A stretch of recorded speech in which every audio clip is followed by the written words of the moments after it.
Hello, everybody. Thank you for joining a very special episode of the Great Dynamics podcast. My name is Ahmed Hassan, and today with me, a returning champion, as they say, Marcel Plikta. Marcel and I have been working on a intelligence school and a couple of courses, so the first courses. We're going to talk about that today. So it's kind of a more in-depth review than we have already done, and in the coming weeks we keep on giving you guys more information and insight into what we've been building.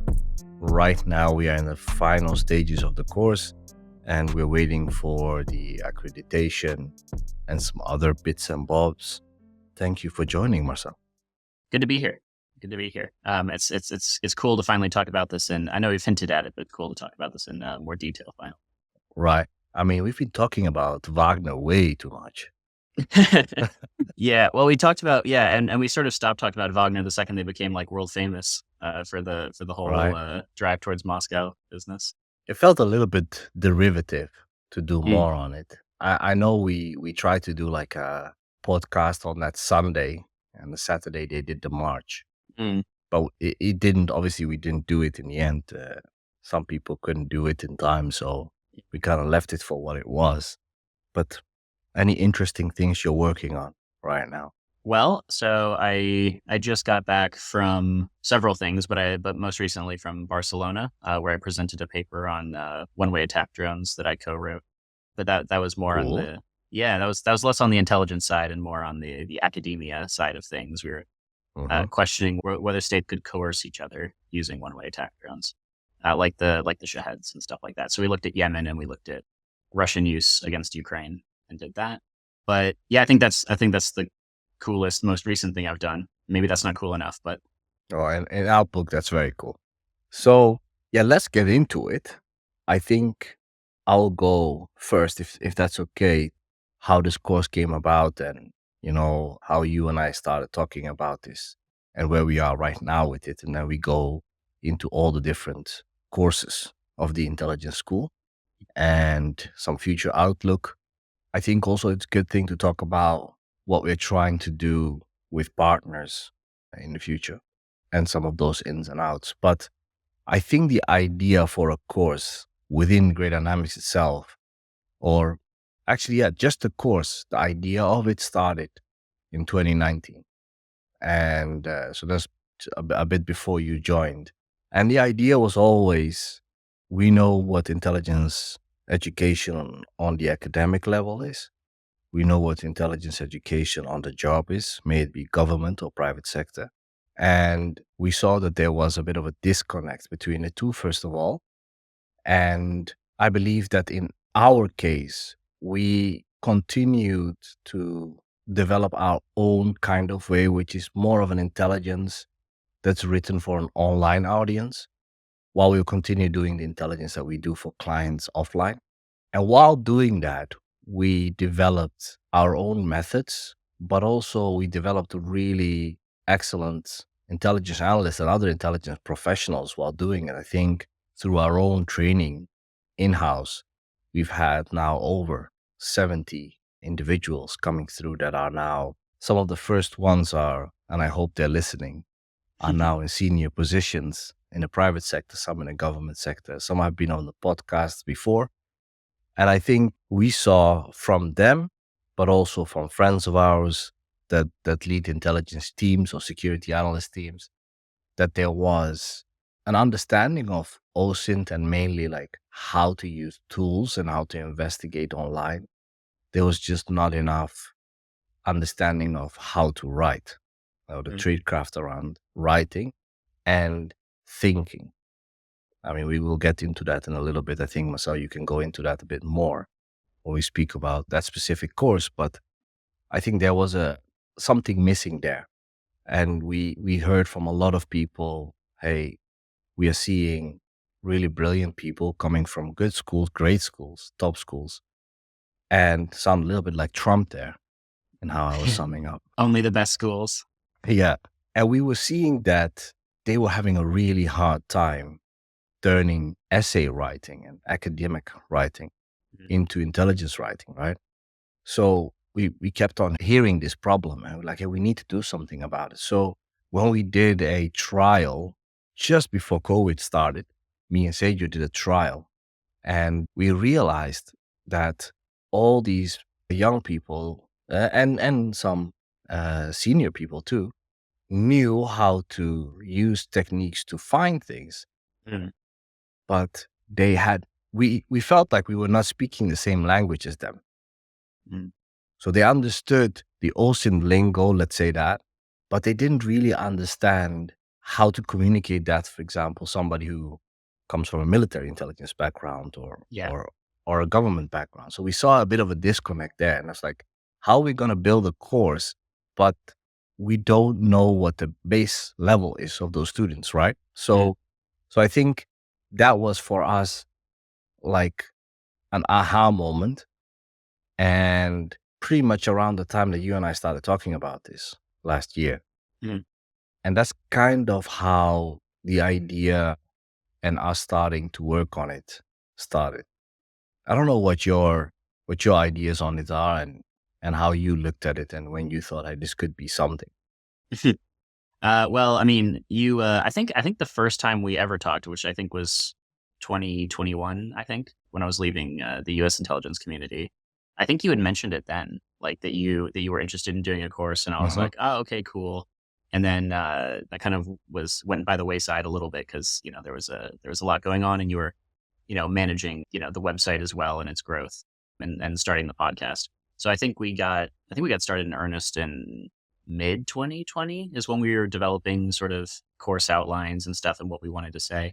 But I absolutely agree with you that there's sort of that there is a disconnect because a lot of people that do OSINT or they do stuff on social media, they don't necessarily speak the same language. They don't necessarily have the same like vocabulary and lingo and stuff. And that's partially because intelligence, like any field, has a lot of like jargon that is there to make you sound Yep. smarter, right? Like I know you did. I know you Hmm. did finance for a little bit. I know that the finance world a little bit with that too.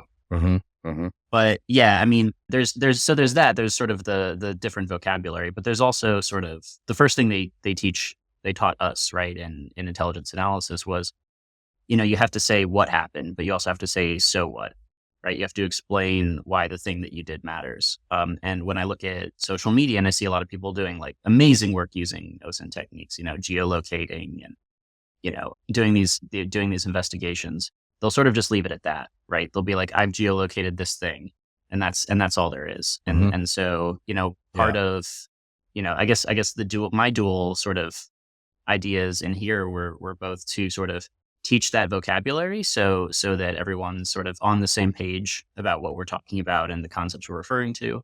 And then also sort of getting into that idea of adding direction and purpose to your intelligence in a way that gives value to customers and hopefully puts you in a good spot for either helping your current career or sort of if you're interested in getting into intelligence, boosting that, or if you want to stay, doing the social media stuff because you enjoy it and you do it out of love of the game, making that stuff even better than it currently is.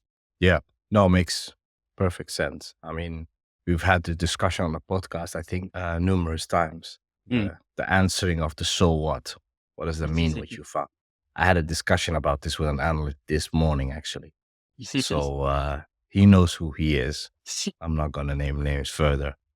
Um, I think I think it's good for us to now we've kind of explained how it's, maybe we meandered a little bit too much, but we explained a little bit how we got to where we are today, and how the idea came about.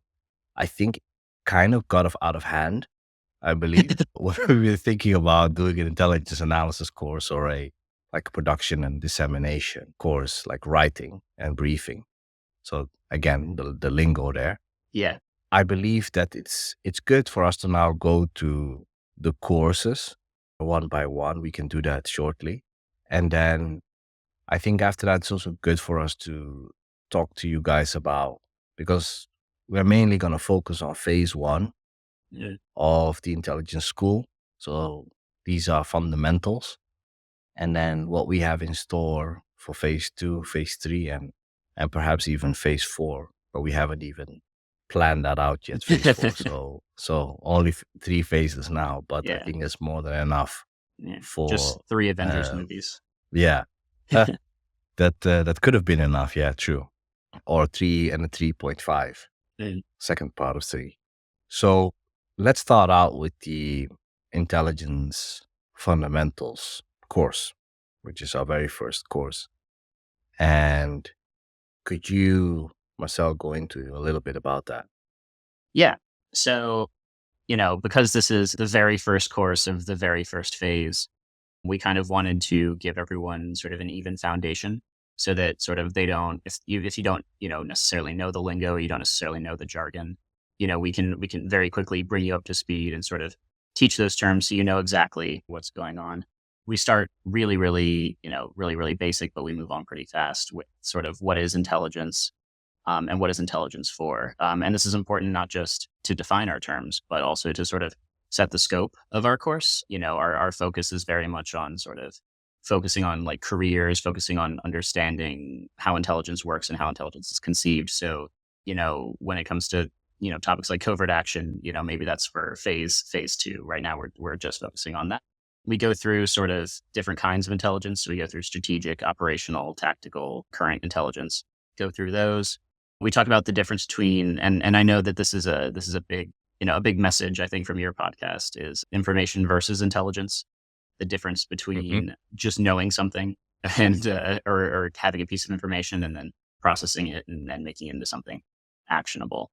And then we go into, and this is all still the introductory course. We go into sort of who needs intelligence. I think this is the one I had the most fun making, just because when I was working as an intelligence analyst, I had a very narrow set of intelligence customers, people who received my intelligence, and those were government officials.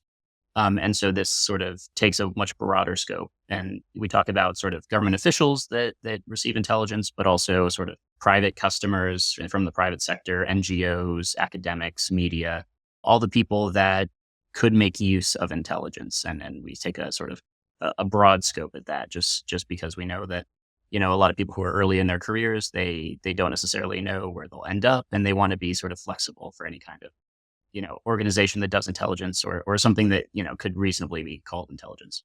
Then we get to our sort of final section, which is all about the intelligence cycle.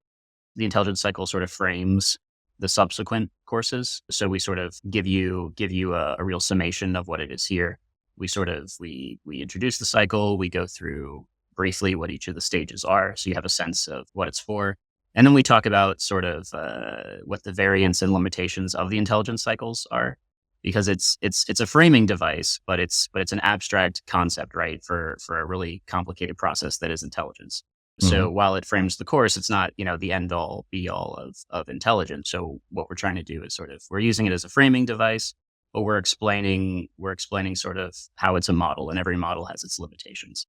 So that's sort of what we get at in the first course, and throughout this, in addition to the lectures that we put together, the short videos, we've made a couple visuals, and we have a lot of further reading sections that are a mix of open source things that are just available, a mix of sort of books that you can get, and obviously articles from Gray Dynamics, and then academic stuff if you have access to that, as relevant. Thank you, Marcel. I think that's a great summation of, and it's a bit bigger than Marcel explained, but we were not intending. We wanted to keep this one as short as, but it Yeah. kind of maybe got out of hand, explaining different intelligence products and processes. But Mhm, mhm. I think the intelligence cycle is a perfect segue into the rest of the courses, where we talk about direction, collection, processing, analysis, and dissemination. That's the intelligence cycle that we use internally at Great Dynamics. So that's the one we're teaching. And if people are asking, what is the model, the framing that you guys are using, it's mainly built around the NATO standard. So I think that would be most applicable to a government sector, military, or private sector. I also wanted to add, before I go into direction, that it is important to note, guys, that this course each course within the intelligence school is accredited by Salford University, who we partnered up with. Salford also teaches an MA in intelligence studies, and I think also a BA in intelligence analysis, where they study intelligence as the process and as a product, but not necessarily on how to do it. Yeah. But yeah, great people. Kyle is a good friend of ours who's been on the podcast. So Salford has partnered with us to give you guys a bit of academic backing and rigor of our assessments and our courses. So going into direction, Marcel, do you mind if I take this one, Go as for I it. am most comfortable with this course? Yeah, of course. Yeah. Yeah, for people wondering also, the intelligence course at the moment is, or the courses and the intelligence school can be found either through the website and click on intelligence school.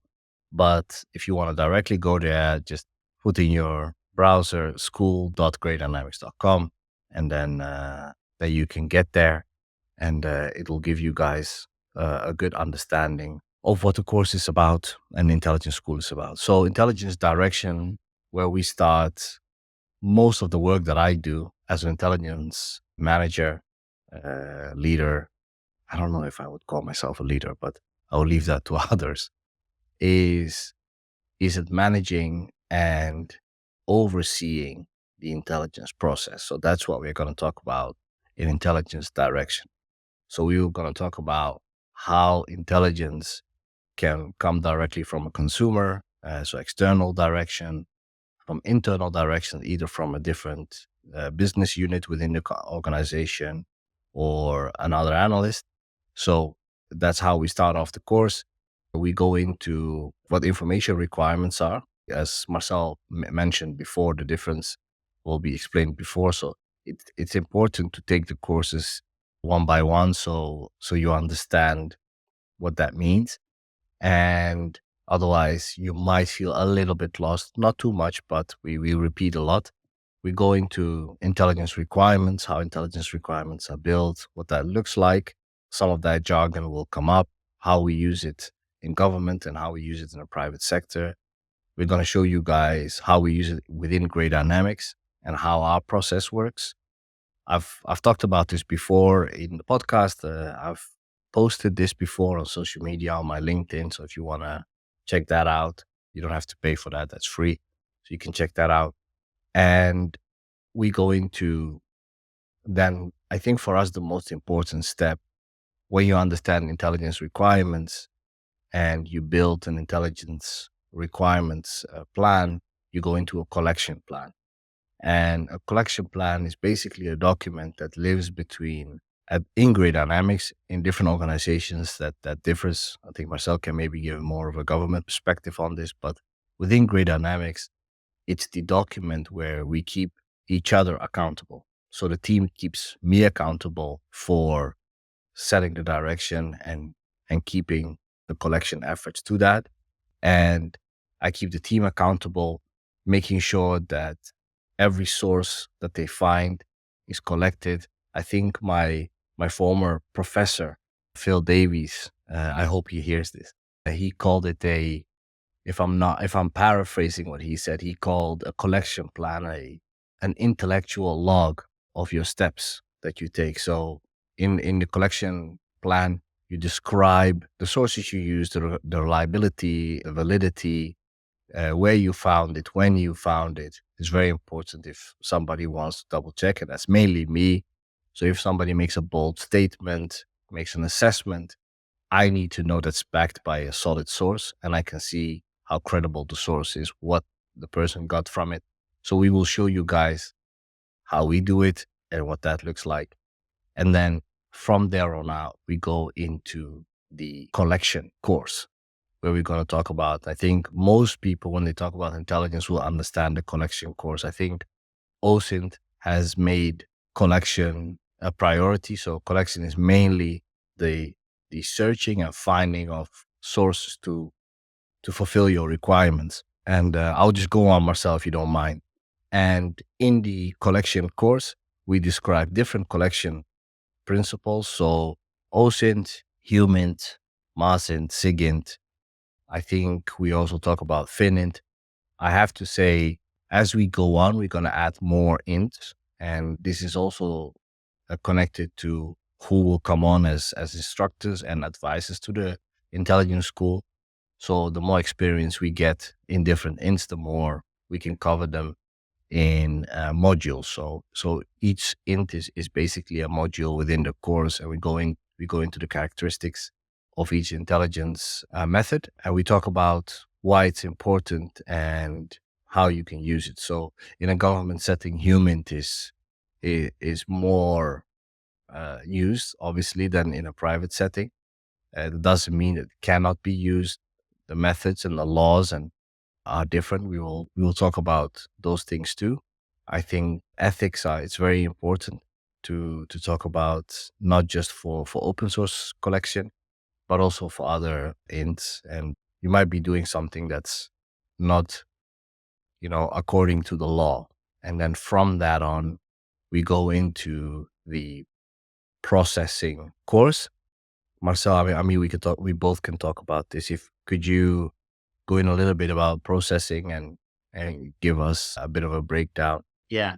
I would say of all of these, I think processing is the trickiest to Correct. explain because it's almost like an intermediate step.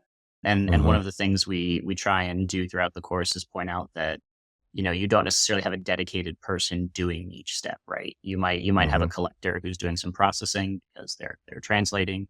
You might have an analyst that's doing some processing to get information into a state where it can be analyzed.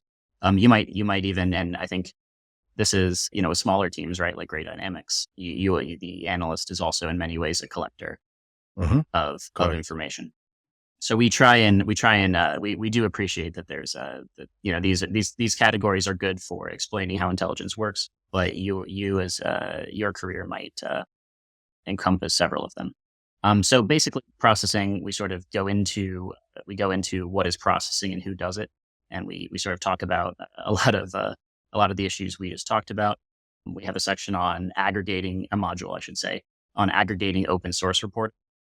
So that's everything from sort of using content aggregation software to how to use AI and especially large language models to getting the most out of them to sort of conceptualize or organize information and process it into something meaningful. We also have a section on social media, although given all the drama on on certain social media platforms, we might need to we'll be tinkering with that, I think, to make sure that we're the most up to date as we can be. And then we're going to go through a couple tools, both freely available and paid. Then we're also going to talk about collation. That's everything from registering receipts to how to label everything correctly to collection database monitoring. And I know that that's not the most exciting James Bond spycraft type Yeah. stuff, but this is this is Yeah, really we do how. it. Yeah, Yeah. yeah. I mean, this is how Every you. analyst does it. Yeah, this is how you go from just having a bunch of raw information to having something that an intelligence consumer wants is by rolling your sleeves up and having these core skills down. And then we have evaluation. This has this sort of depends on what collection is from. So like stuff like grading sources in the case of human, making sure that the sources that you have are consistently reliable, or that there's no potential issues or conflict of interest there. And then challenges to processing is the next one. And challenges to processing, I think, is really interesting because processing is very very important, because it sort of makes information legible to an analyst so they can get on with the job of analyzing. But it is a lot easier to collect lots of information than it is to process lots of information. And so as a result, and this is true in the private sector and this is true in government, you end up with just a lot of information that sits around unprocessed. And so we sort of talk about that challenge, and we kind of look a little bit to the future. The way that a lot of people are trying to process this information is using stuff like artificial intelligence, or is using data aggregation, or programs like that, that we talked about a little bit earlier on. So we're sort of giving you a sense of sort of what the enduring challenges to processing are. And then we're concluding a bit with source checks, which are part of that evaluation and feedback process across basically every int. So for you could imagine that a human source check would be fairly straightforward, at least conceptually and stuff like that. But we also go into OSINT and GeoInt and SIGINT. So that's sort of the overall shape of this course is sort of exploring not only why processing is important and how it's done, but also some of the things we might expect to see in processing going forward. Thank you, Marcel. The next one is analysis. And Oh, heck I yeah. think you spent most of the time there. I think maybe also one of the more interesting ones for people Yeah. that are taking this course. Yeah. Yeah, can Um, you go into that a little bit?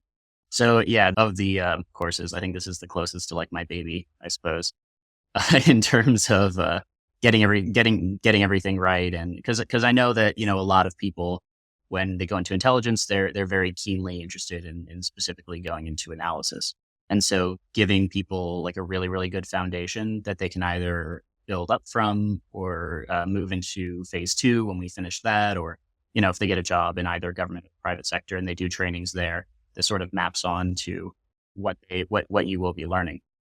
It starts off pretty straightforward. I just explain sort of what intelligence analysis is, what it means, and who does it. You can imagine that an intelligence analyst does intelligence, but looking more broadly, people who don't necessarily have the name analyst end up doing stuff that's pretty similar to analysis, either in sort of journalism or the private sector or security firms and things like that. I think the BBC just started its own like OSINT program, like BBC Insight or something like that, and that's a good example of how these sort of lines between intelligence have blurred beyond just something that the government does.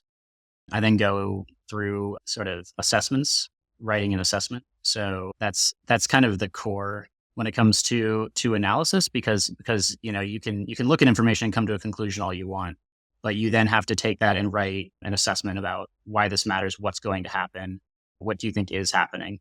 And so we go through sort of probabilistic language that people use, especially government and sort of more formal private sector. I talk about sort of writing it concisely in a way that it's meant to be read. This is sort of a big issue for people who are just coming out of college, is that you're sort of trained to write in a certain way. And often, because you're a young person, there might be confidence issues and stuff like that. So this gets into really like how you should write it, because someone's going to read it and it needs to make as much sense as possible. Then I go into confidence levels and analytic lines. These are sort of those are slightly more meta. Confidence levels sort of refer to sort of how happy you are with sort of the underlying information that you're doing your analysis off, and it's an opportunity to sort of explain both to the collectors behind you and to the customers that you're sending this to, where the shortcomings are, where there might need to be more collection, more processing in the future. And it's a good way to cover your butt if you get something wrong. Um, and then I go into analytic lines. Analytic lines is, I think, something that I really don't see outside of government. It's really something I don't see in the private sector, and it's basically just what your organization or your firm or your agency's take is on a certain issue, and this is as broad as possible, right? Like an analytic line on a terrorist group could be, this terrorist group is sort of gaining steam, it's becoming more powerful, and it's important to have these because it sort of formalizes the expectations that you have about sort of what's happening. And when new intelligence or new information comes in that challenges that, you might need to reevaluate it and consider sort of at the broadest, at the 10,000 foot view level, what's happening. Then we go through types of analysis. I won't spend too much time on this just because, I've done a whole course on it, but, but I go through strategic and current intelligence analysis, foundational intelligence, opportunity and exploratory analysis and forecasting, alternative analysis and red teaming. I really enjoyed that one. Alternative analysis is sort of a very fun thing to do as an analyst, because you're sort of taking an opposite perspective and challenging the status quo, and it's a good opportunity to do some real critical thinking. Then we move on. We sort of start winding down a bit with challenges to analysis. So the first thing I go through is sort of this dichotomy of how are writing essays and articles different from writing intelligence, and sort of the purpose of an intelligence product means that it's written differently from how you might write an essay, where you don't necessarily have to come to a strong conclusion, or you don't necessarily need to take as much risk, especially if you're writing like a history essay or an international relations essay or article. The purpose of intelligence is to take some risk with incomplete information, and produce something that's useful to a customer in an uncertain environment. So I sort of separate those to make it a little bit easier for people who are just coming into the field.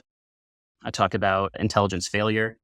There's a lot of high profile, I'm sure you can imagine, cases where, an intelligence agency got it wrong for some reason. So we go into why that's the case. We talk a bit about cognitive biases, right? Humans are not infallible. We can be tricked, we can be confused, we can be biased in a bunch of different ways. So we go into that, and we talk about how analysts and intelligence agencies and intelligence firms try to overcome those challenges. And we go a bit into structured analytic techniques, which are one of the ways that analysts can really formalize and structure their thinking, so that if there is some kind of bias, or if there is some kind of mental shortcut they're using that might undermine their analysis, they can catch it right there. Yeah, and then we just sum things up. So ideally, when you come into this course, you leave with sort of a sense of what sort of your job, your purpose is as an analyst, how to write your assessments, the different kinds of products you might be working on, and then techniques to sort of uncover your own shortcomings and move past them a bit. So that's the intention there. Cheers, Marcel. I think we then go to our last course. I think my favorite, which is the dissemination and production course, where we talk about a bit. That's what Marcel already talked about, how a report or a briefing gets to a decision maker, any type of customer.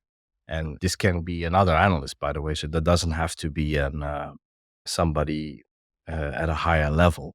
But Mhm. I think for us, that's what Great Dynamics kind of does. We create products, we create intelligence products. So reports, how we build reports, how a report looks, what are the important parts, what language we use, what language you should use. We talk about briefings. We don't talk about that enough. How to set up a presentation, what is important. You've probably seen plenty of PowerPoint presentations that are filled with text, and so we go into that art and the science of setting up a proper briefing. We will show some of our reports that you probably, I'm pretty certain we've never shown before outside of our clients, and we're gonna go through them. So this can be a report for a monitoring job that we've done for several different type of clients, maybe government or private sector, and how they differ and what language we use. And we go into presentations, and I think a big help in that is also Seju and our designer Hayan and graphic designer, and how we make reports. I think that's kind of what sets Great Dynamics apart and what we are known for on how we present information, and but more importantly, how we present intelligence and how our reports look, and everything from colors to font to, I mean, we might go a little bit deeper into that in phase two. Not we not might we are gonna go deeper into that. We're gonna test people how to write reports and different types of products. So that's how we conclude all the intelligence courses. These are what we are gonna start intelligence school with. These courses, we hope very soon. We're not giving you guys an exact date simply because it's not in our hands, because accreditation is happening through an external source. So we have to wait, and we get feedback on things that are not correct or that can be improved, or so we have to fight that out, and we hope to soon be done with that and present our courses. I have to give a couple of caveats around the course. So questions that have come my way. If you go to the website and you go to the FAQs, or frequently asked questions, you will see that pretty much all the questions that you guys have will be answered. But just to reiterate, the course is accredited by Salford University. It's not university credits, so you cannot use them. These are continual professional development. So these are professional credits, accreditation that you're getting.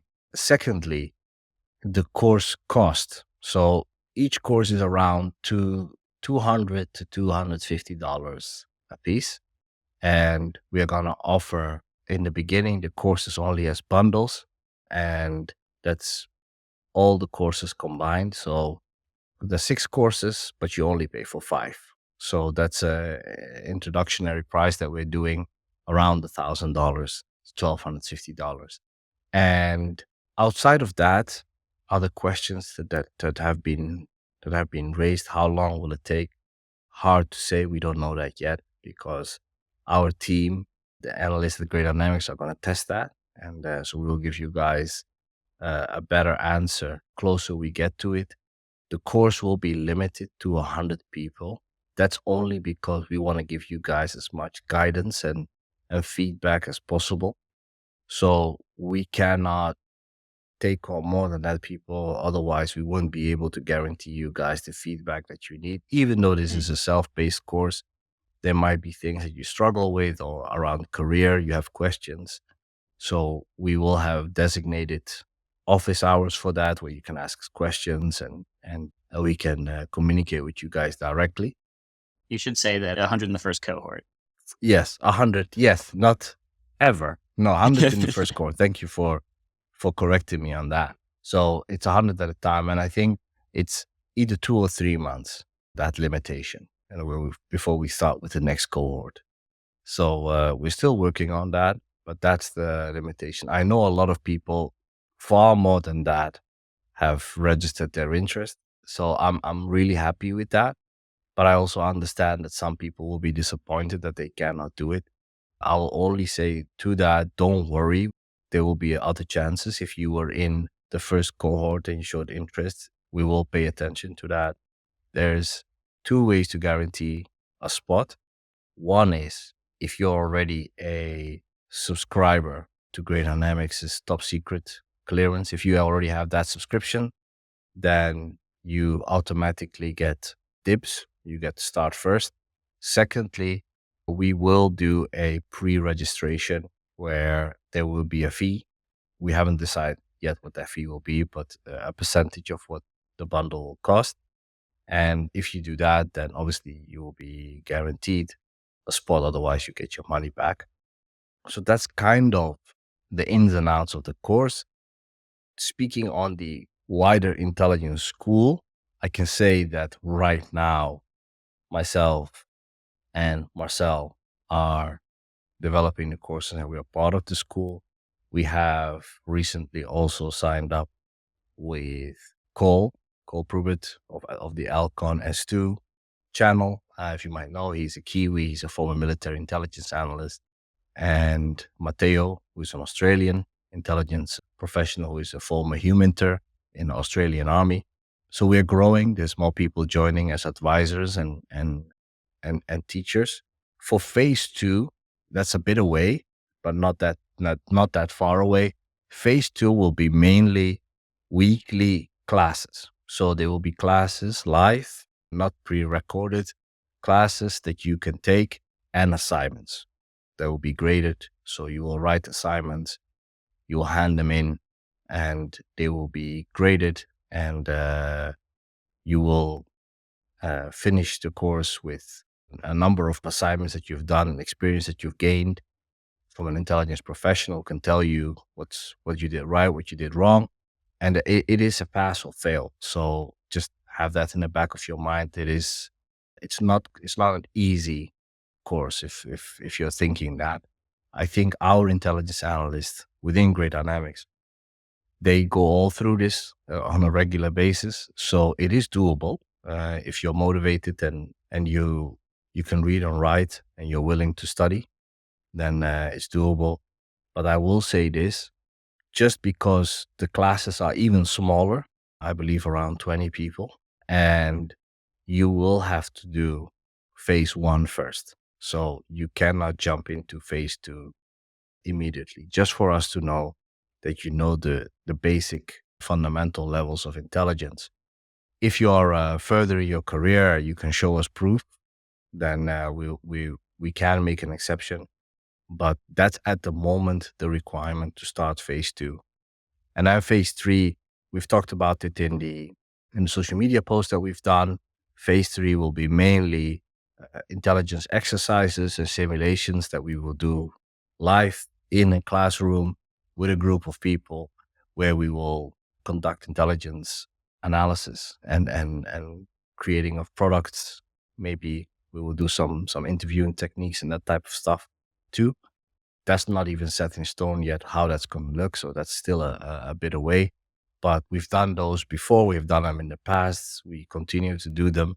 Now they will be accessible to everybody that's done the courses. So basically, you can start off completely with zero knowledge of intelligence and get up to a very decent level. And when I say decent level, you will be hired as an intelligence minimum as an intelligence analyst, and maybe even better than that, as an intelligence manager, depending on how much experience you already have and how much you have learned. And this is a question somebody asked me on LinkedIn the other day. So sorry, guys. I know we tried to keep this short, but we're going a little bit longer. But I think it's important to go to the details. Somebody asked me, if you do the course, would we consider you come on board at Great Dynamics? Yes, 100% we will consider you. We will look at your situation and your background and accessibility to the resources and material like that. And we will make a choice. However, I will say also this: if you do the course and we know what you have and we know your experience and we know your dedication, we will recommend you guys to other intelligence companies, so, or recruiters that we know. So that's definitely going to be a component of this intelligence school. So how to get into certain jobs, your CV, these type of things are gonna we're gonna make specific courses around this, on how to apply for jobs and where to find jobs and what organizations maybe do intelligence but not advertise it that way, and how to find out. So these type of things we are going to do. So what we are trying to do is be as complete as possible for any intelligence professional that wants to do it, and either is already doing it, doesn't know where they want to go from here. Maybe in government they want to go into the private sector, they don't understand the private sector yet, and what challenges there are there. We're going to talk about this all in our courses. So, so it's not just for people that that have never done it before. There's people that are further in their careers. Yeah. I think all major questions kind of I've answered. I will say one other thing. There will be courses that are not solely designed by Great Dynamics. There will be courses from external organizations and individuals that you might know. I'm not going to say who yet, because we're still in negotiations and we're still talking. But some of the people that are very well known and organizations within this field are going to make specific courses for you guys. So that's definitely in the pipeline, and we're talking months, not years. So so keep an eye out on that. That's going to be very interesting, something different that we are doing, and we make sure it's something different. Maybe something around one-way attack drones or drones in general. Who knows? We might be talking with people around that, but Yeah. I'm not gonna say too much about it. And if you're a organization, if you're a school, any type of business that's looking to integrate intelligence forecasting, or any types of intelligence into their workflow, reach out to us. There's also special arrangements on capacity development that we do for organizations. If you want to build a whole intelligence team or intelligence function, you want to integrate that on a strategic level or a tactical level, let us know. We can help you guys with that too. And we will come out with more information on that. If you want to sponsor the course, if you want to sponsor people, young professionals that may have a hard time paying for this, reach out to us too. We definitely would love to do that. There are some organizations that have shown interest in that. We will announce those too. And let us know, guys, if you have any questions, any feedback. And I think in the next week, we're gonna share more on social media and on our emails. Just not to bother everybody in our newsletter, we will only share this with people that have registered for the wait list. So just so you guys know, if you hear something that I say on a podcast that you don't see, that's because you're not part of that list and you've not registered. So if you've not, do that now, register for the waiting list. You can do that through mainly our social media channels or through the school website itself. Just scroll to the bottom on the homepage and you see a little box where you can put your email in. Do that and you'll be part of the list, and we'll keep you guys we'll keep you in contact. And Marcel, is there anything that I'm forgetting? No, I think you've covered everything. I mean, really excited to sort of get this process started. I know that Yeah. we're looking forward to phase 2 and 3 now, but phase 1 is it's right around the corner, so we're pretty excited to finally have it out from this sort of nascent idea that you mentioned to me, several Yeah. years ago. Yeah. Yeah. No, absolutely. I would also remind you, actually, me and you spoke even before you were working in the government. I think me and you spoke first when you were doing your Mm. master's, Yeah, the yeah. first time that we spoke. So it's even longer than that. So you've been bugging me for years now. Yeah, it's Just it's also, joking. and it kind of it does go to show, like, I think some of the value of what we're trying to put together is that I think you and I have learned a lot of this the hard way.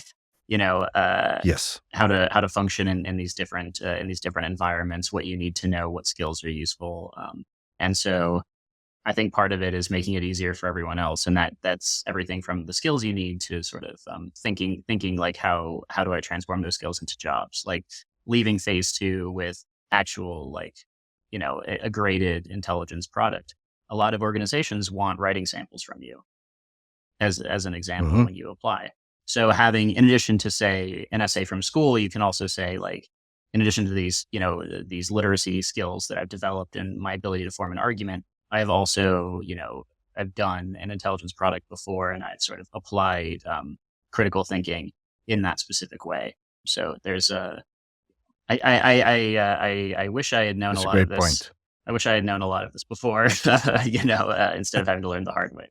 Hopefully we can help you Yeah. guys avoid several years of turmoil.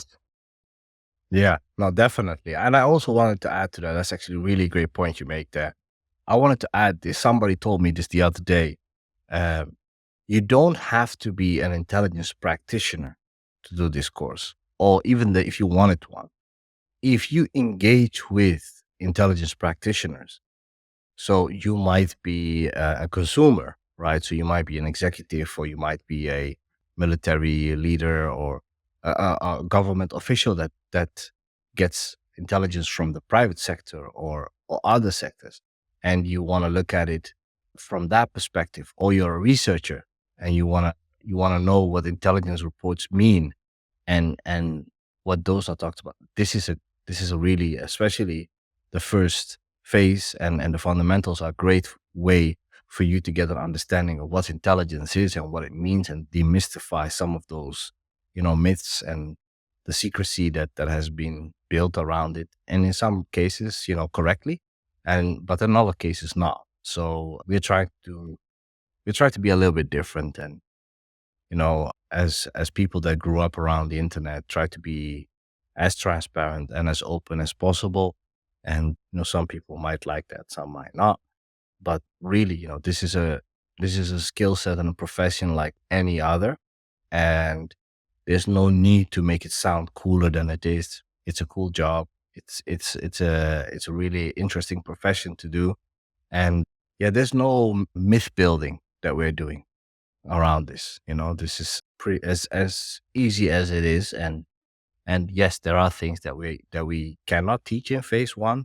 There's not many things that we cannot teach, but there's some obviously we don't, and that we might teach, if we know who you are, and we know what the classroom is, and if you're an organization or whatever, that's a different story.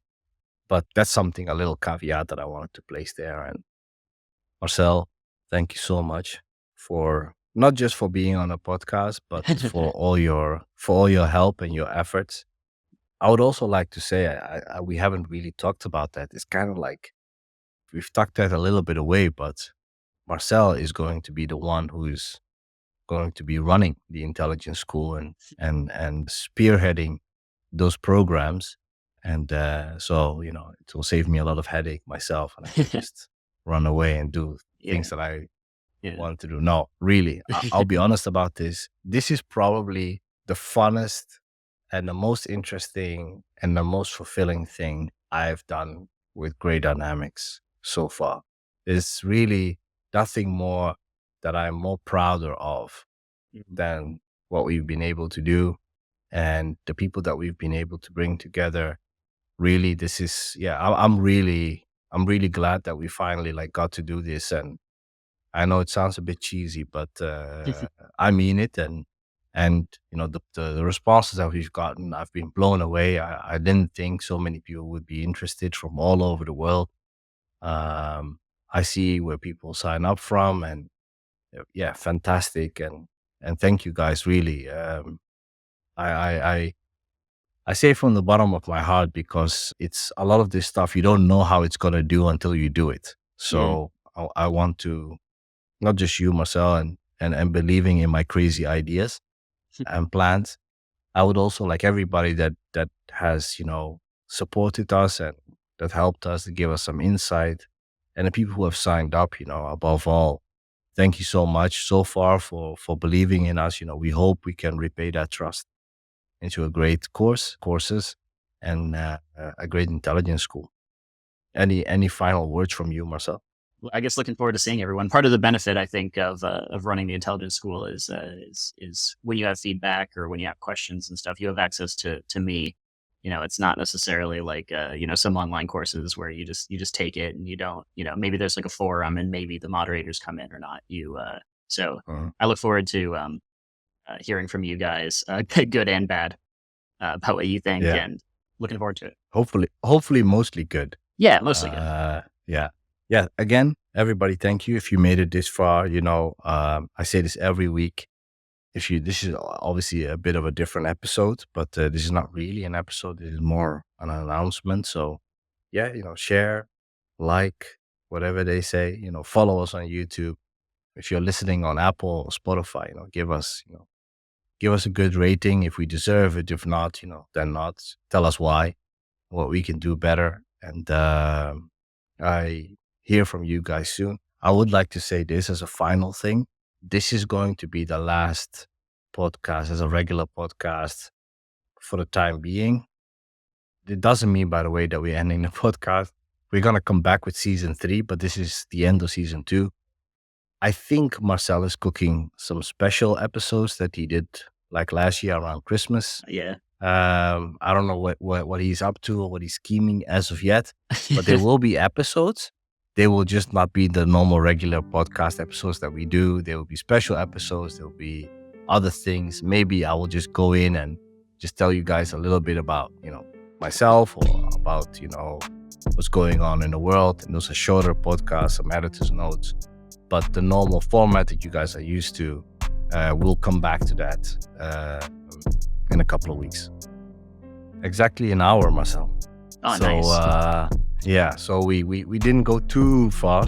Yeah. Thank you guys again, and hope to see you soon, hear you soon. Please let me reach out to us.